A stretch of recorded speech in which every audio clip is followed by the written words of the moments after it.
I'm someone who's trained and trains others in something called the adult attachment interview.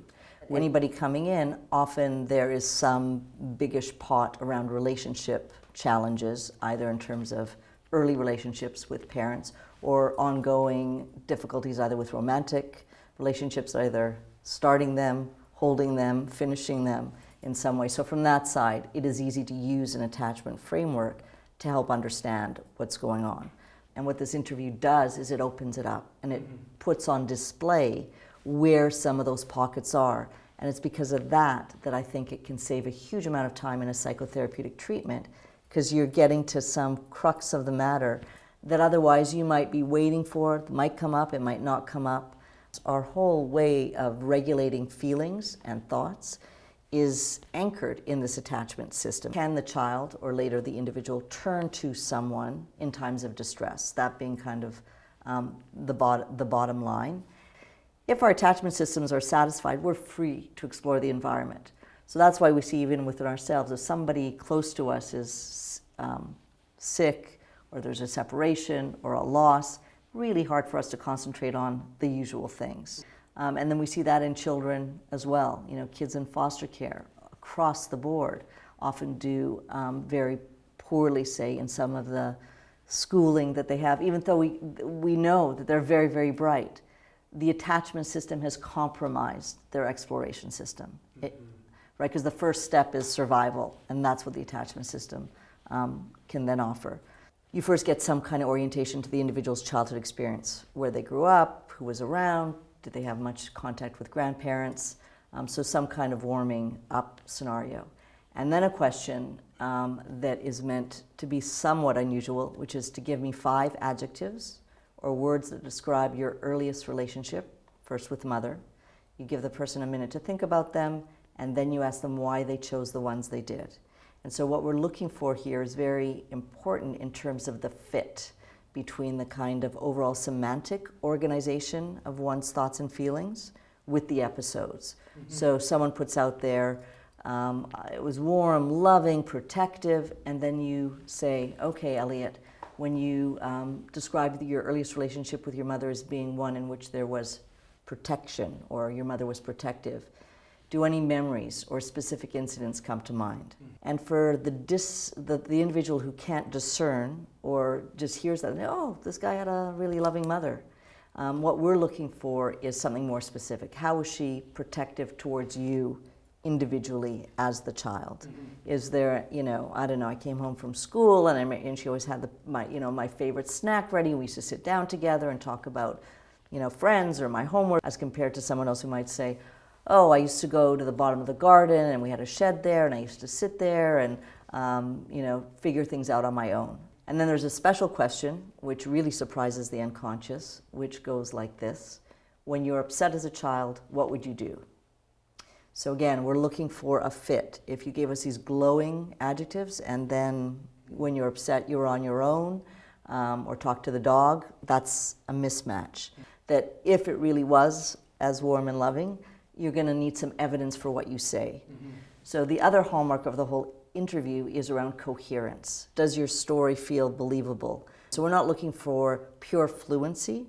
Disfluencies happen to all of us in our speech, but they're often very telling where it is. Usually it's on the positive, right? Because they're wanting to paint a picture that sits very much better within them. You protect then the parent or the caregiver from that, because at some level you still need them. And it's too painful to then go to that place. So I must have done something wrong. I must have, seduced them, and that's why there was sexual abuse going on. Or I provoked them. Any parent would do that if they had a child like me behaving in that way. But someone else could say mean and say, well, that's just how they were, and write them off in a very dismissing way.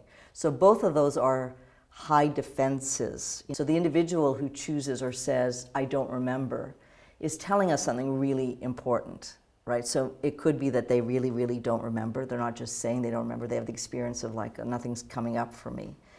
But most often, from what we know about the way we work as humans, that's a defensive maneuver. Somewhere along the line, something happened so that it made sense for that individual to conserve their energy or to protect themselves from painful feelings by not remembering.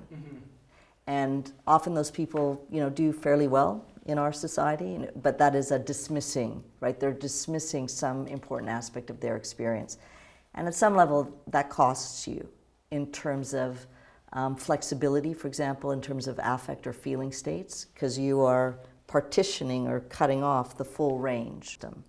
And that's where we get the mental ill health coming from. So the individual who says they don't remember, it might work for them. They might actually be a high enough functioning person in our society.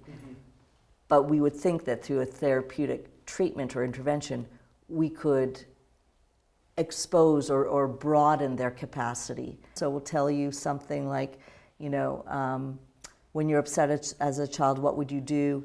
They often refer to the crying and the difficult behavior, and then often bring it to the present. Oh, and last week, it was my birthday, and my mother couldn't even get it together to have any kind of celebration for me. She always does everything for my sister. And the anger, you see it in the words, as compared to the dismissing, which is minimizing the affect. So the resistant, anxious child looks quite angry, and it's kind of maximizing of affect. It's all out there. Often when they're most distressed, the parent is least likely to be able to be available to them and to help them with that distress. But they do it enough that it gives the kid hope. The child who gets classified as avoidant, and they tend to have a parent who is dismissing. They're not here for me. I'm on my own.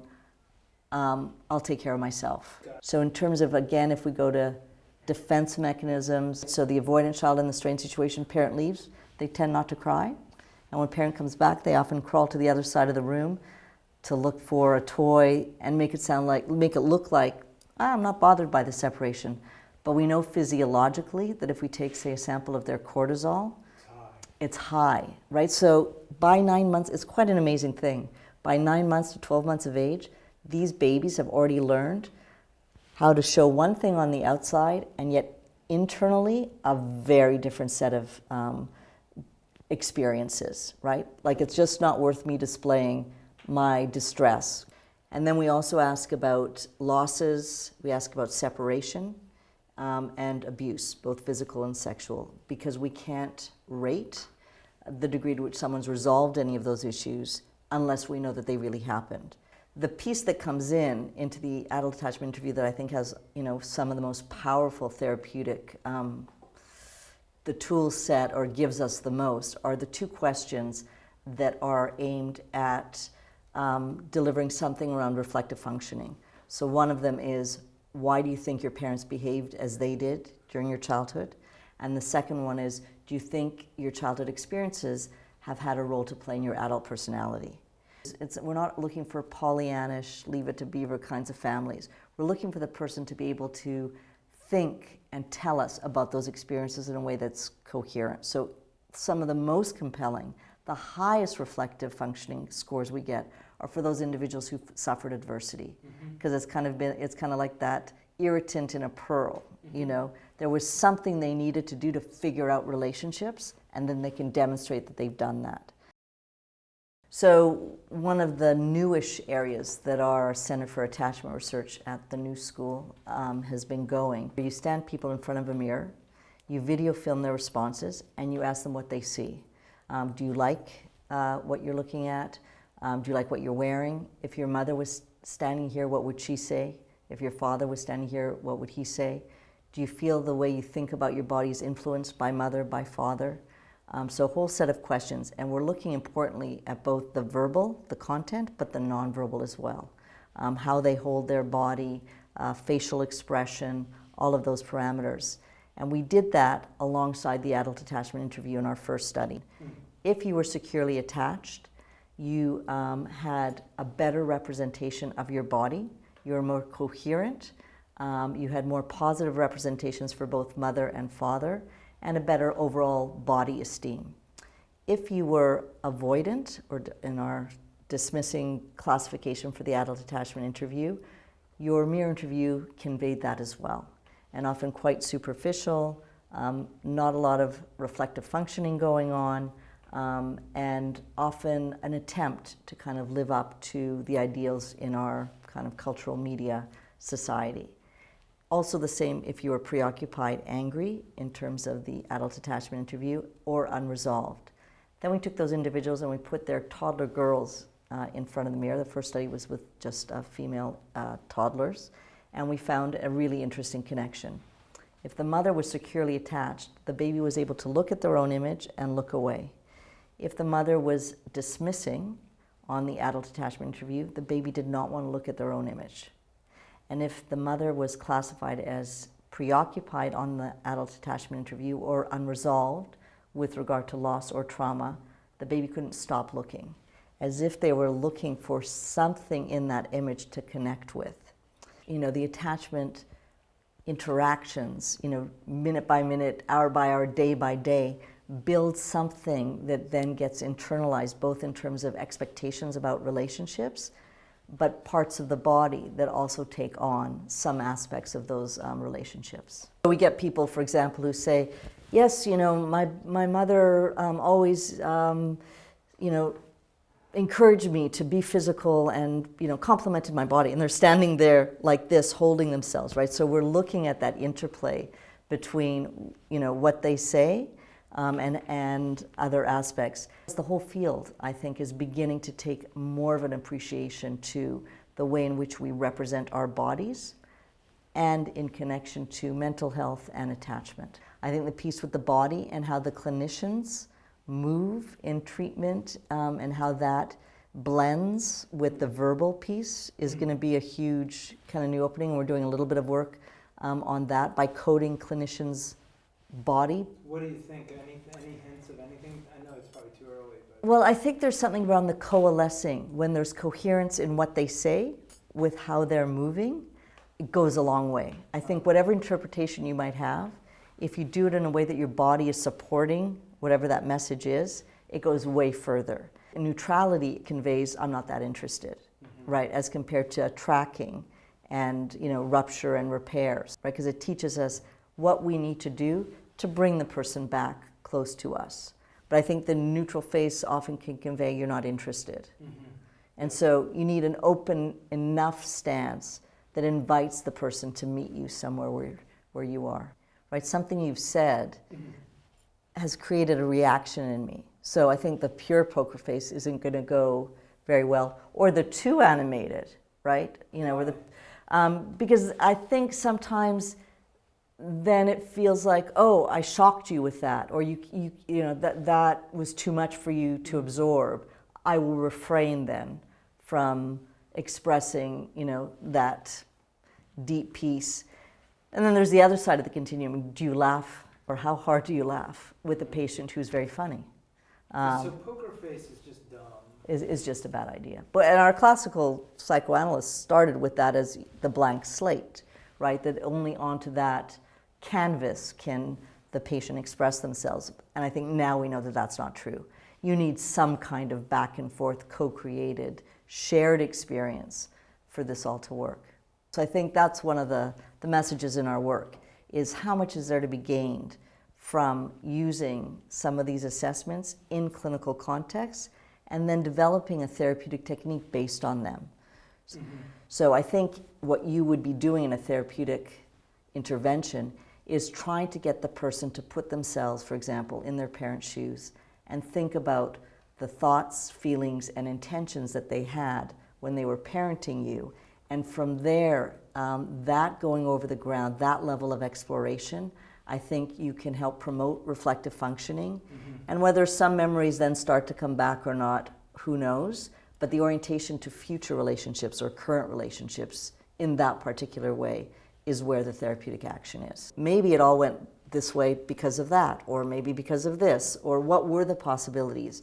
And now when I'm having, say, conflict with my partner or spouse or boss even, or child, are any of those themes, are the patterns that the person is describing, are they now reappearing? And I think that's the value of why reflective functioning is so powerful. It's also linked to our pattern searching and our pattern describing. So if you have a patient who, say, is quite dismissing, right? And often can't see, one sees this a lot, can't see their role in these difficult relationships that they're having either at home or at work, right? So they got to, someone they're working with, is crazy, and it's always, the other person. So somewhere to get them to be a little bit curious. You got to do it delicately, because they will easily feel threatened that you are blaming them for the difficulties in the relationship. So it's going slow, but some are like, oh, that's really interesting. You talk about this colleague as, always being late with deadlines, and that drives you crazy. Or they're always dumping work onto your plate, and then you're feeling resentful. Is there anything in maybe the way you're asking them to do this task, or the way that they've asked you to do a task? Is there something in the way that they hear you, or when that might be important to us? Or is there something that sounds a bit to maybe what was like for you as a child, in terms of when your parents asked you to do something? Yeah, we could do this assessment, and we could, even, share with the individual, this is what we've learned. That in and of itself is not therapeutic, to share just your coding sheet. There's something about learning how to be in that relationship, and for the person then to practice this at home to some degree, in terms of, can you pick up like, oh, that's what we talked about in therapy. I tend to do this when my partner asks something of me that, makes me angry, or I feel that welling up inside. What could that be connected to? And then take it to your session the next day and say, this is what happened. And I think there's something so powerful of being with someone as you talk it through, and putting words to feelings is the other part of the antidote for this. And going over that ground over and over again, and experiencing something in the moment that I think creates the change, right? There's this big, huge around now with mental health, and how do we deliver better mental health in schools or in our community? What's the fix? I think the fix is relationships. That goes back. We are social animals, and so enhancing someone's capacity to either understand their previous relationships, as well as form better relationships now that provide some support, and also where they can provide support. So that kind of reciprocity. The individual who has a really tough time in forming relationships or keeping relationships is not an easy venture to bring right, but that's what the challenge of a therapeutic modality.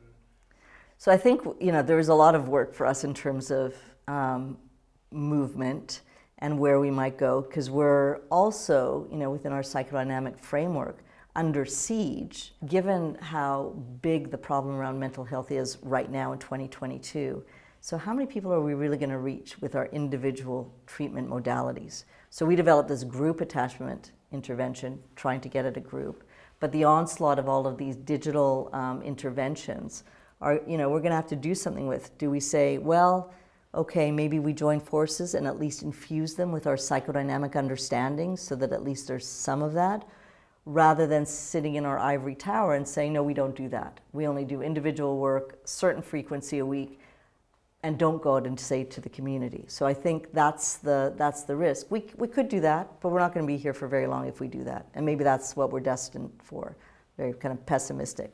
Or do we open the doors and set up free clinics and really get to a much wider range of individuals for whom the 3 times a week is not going to work? But what are the rudiments? What are the essence of what we think of in a psychodynamic framework that we could take to a bigger audience?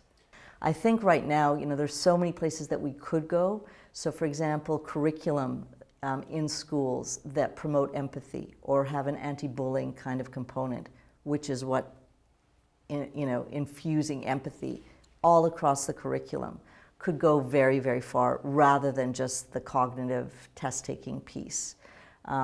Or, you mentioned earlier Hans Panskept, who was a huge proponent of play, right? Unstructured play, not all of the kind of structured, soccer and piano and whatever, but just giving children an opportunity to just be and explore, which is a way of practicing some of the things that they will need later on.